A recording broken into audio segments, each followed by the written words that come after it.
నమస్తే, వీటీవీ ప్రేమకి స్వాగతం. కడపలో మహానాడు అంగరంగ వైభవంగా జరుగుతోంది.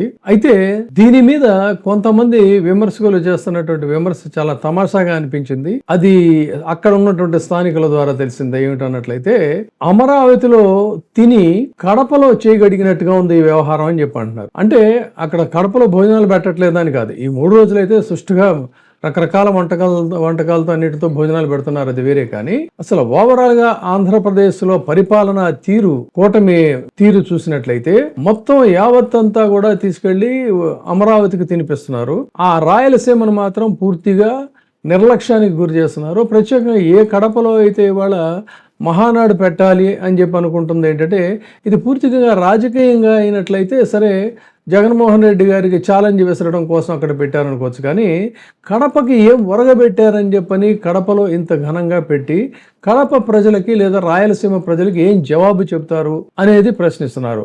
ఒక్క రాయలసీమ ప్రజలకని కాదు, ముందుగా మనం డిస్కస్ చేయాలంటే, ఏడాది పరిపాలనలో ఇంత అఖండ విజయాన్ని ప్రజలు అందిస్తే చేసినటువంటి పనులేంటి, ఏం సాధించారు? రైతులకు గిట్టుబాటు ధరలు ఉన్నాయా అంటే లేదు. పేదలకు పథకాలు ఏవైతే అమలు చేస్తామని చెప్పి అన్నారో ఆ పథకాలు అమలు చేశారా? అవి లేవు. కరెంటు బిల్లులు పెన్షను అని చెప్పని ఎన్నికల ప్రచారంలో చాలా ఘనంగా ఆయన అరిచి మరీ చెప్పారు. మరి కరెంటు బిల్లుల మోత ఏ విధంగా ఉంది? అదేవిధంగా జగన్మోహన్ రెడ్డిని అవినీతికి ప్రతీక అన్నట్టుగా ఉద్ధృతంగా ప్రచారాలు చేశారు. మరి ఇప్పుడు జరుగుతున్నటువంటి అవినీతి ఏంటి? ఎటు చూస్తే అటు, ఎక్కడ పడితే అక్కడ అవినీతి. తర్వాత బ్రహ్మాండంగా మీకు అవకాశాలు కల్పిస్తూ ఉన్నారు. వ్యాపారాలు ఏ విధంగా ఉన్నాయి? తర్వాత యువతకి ఉద్యోగ అవకాశాలు ఇస్తానని చెప్పని అన్నారు. ఉద్యోగ అవకాశాలు ఇచ్చారా? మెగా డిఎస్సి అన్నారు. తీరా చూస్తే అది కాస్త డగా డిఎస్సిగానే ఉంది. వాలంటీర్లకి 10,000 రూపాయలు ఇస్తానని చెప్పని అన్నారు. కానీ 2.60 లక్షల మంది వాలంటీర్లని రోడ్డు మీదకి విసిరేసినటువంటి పరిస్థితి. ఇంటింటికి రేషన్ చక్కగా తీసుకెళ్లి అందిస్తూ ఉంటే దళారుల యొక్క ప్రమేయం లేకుండా, వాళ్ళ యొక్క రేషన్ డీలర్ల యొక్క పెత్తందారీతనం లేకుండా ఒక మంచి వ్యవస్థగా ఉంటే, ఇంటింటికి మద్యాన్ని సరఫరా చేస్తున్నారు తప్ప ఇంటింటికి సరఫరా చేసే రేషన్ని మాత్రం పూర్తిగా కట్ చేసి 17,000 రేషన్ వెహికల్స్ అందరినీ కూడా కుటుంబాలని, అలాగే పరోక్షంగా హెల్పర్స్ యొక్క కుటుంబాలని రోడ్డు మీదకు పడేసినటువంటి పరిస్థితి. తర్వాత బెవరేజెస్ కార్పొరేషన్ కింద లిక్కర్ షాపుల్లో పనిచేసినటువంటి 15,000 మంది పరిస్థితి కూడా అదే రకంగా ఉంది.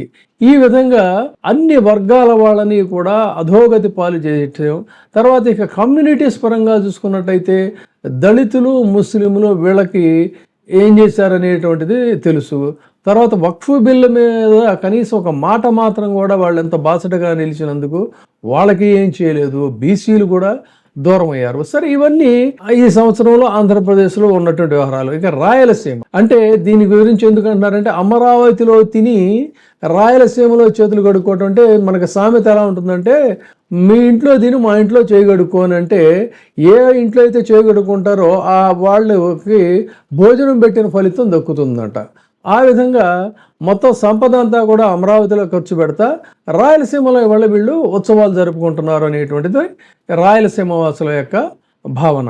రాయలసీమను పట్టించుకోవడం లేదు, అంతా అమరావతిలోనే పెడుతున్నారని చెప్పని అనడం కోసమే వీళ్ళు ఈ మాట చెప్తున్నారు. కడపకి ఏమీ చేయకుండా వైఎస్ఆర్ కడపలో ఏ విధంగా మీరు మహానాడు నిర్వహిస్తారు? ముఖ్యంగా కడప జిల్లా అభివృద్ధికి ఏం చేశారని చెప్పని మీరు ఆ వేదిక మీద నుంచి మీరు ఏమైనా చెప్పగలుగుతారా అని వాళ్ళు నిలదీసి ప్రశ్నిస్తున్నారు. 2024లో ఎన్నికల సమయంలో రాయలసీమలో ఉధృతంగా పర్యటించి ఎన్నో హామీలు ఇచ్చారు. కడపకి సంబంధించి ముఖ్యంగా ఏం చేశారు?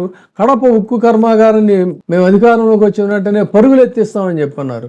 ఎక్కడ పరుగులు పెడుతుంది? యువతకి, స్థానిక యువతకు ఉద్యోగ అవకాశాలు కల్పిస్తా ఉన్నారు. ఎంతమందికి ఎన్ని రకాల ఉద్యోగాలు ఇచ్చారు ఆ విషయం చెప్పాలి. అదేవిధంగా ప్రస్తుతం ఈ ప్రాజెక్ట్ ఇంకా నత్తనడకనే ఉంది తప్ప అదేమి కదిలినటువంటి పరిస్థితి లేదు. అదేవిధంగా గోదావరి బనకచర్ల ప్రాజెక్టు గురించి ఊదరగొట్టి మరీ ఆయన హామీ ఇచ్చాడు. ఇది పోలవరం ద్వారా గోదావరి నీటిని రాయలసీమకి మరలించేటువంటి ఒక ప్రాజెక్టు. దీని పనులు ఏమైనా ప్రారంభించారా అని చెప్పనంటే ఇది కూడా నత్తనడకనే జరుగుతుంది తప్ప ఎక్కడా కూడా దీన్ని వేగం అనేటువంటిది లేదు. హార్టికల్చర్ డెవలప్ చేస్తాం, కడపని హార్టికల్చర్ హబ్గా మార్చేస్తాం అని చెప్పి అన్నారు. అంటే దానికి సంబంధించి ఇంకా ఏంటి అన్నట్లయితే ప్రణాళికలు రూపొందిస్తున్నాం, ఇంకా అమల్లోకి రావాల్సిన దశలోనే ఉంది అని చెప్తున్నారు. ఏంటి అని గట్టిగా అడిగితే హంద్రీనీవా ప్రాజెక్టు గురించి హామీ ఇచ్చారు. హంద్రీనీవా ప్రాజెక్టును పూర్తి చేసి రాయలసీమకి నీరు తీసుకొస్తామని చెప్పని అన్నారు. దానికి సంబంధించినటువంటి పనులు ఏమైనా పరిగెడుతున్నాయంటే అమరావతి పనులు పరిగెడుతున్న దాంట్లో కనీసం 5% కూడా లేదు అని చెప్పని వాళ్ళే చెప్తున్నారు. ఇక విద్యుత్ ఉత్పత్తి కేంద్రాలకు సంబంధించిన హామీ, రాయలసీమని గ్రీన్ ఎనర్జీ హబ్గా మార్చేస్తామని చెప్పని అన్నారు. దానికి సంబంధించి మరి ఏమైనా కార్యక్రమాలు చేపట్టారా, ఎంతవరకు వచ్చిందంటే ఇంకా ప్రణాళికలు రూపొందిస్తున్నారంట. ఇవన్నీ కూడా సుదీర్ఘకాలంగా పెండింగ్లో ఉన్నటువంటి హామీలు, మీరు ఎన్నికల సమయంలో ఇచ్చినటువంటి ప్రామిస్లు, వాటికి సంబంధించి ఎక్కడా కూడా కదలిక లేదు. కానీ మరి అమరావతిని మాత్రం పరుగులు పెట్టేస్తున్నారు కదా.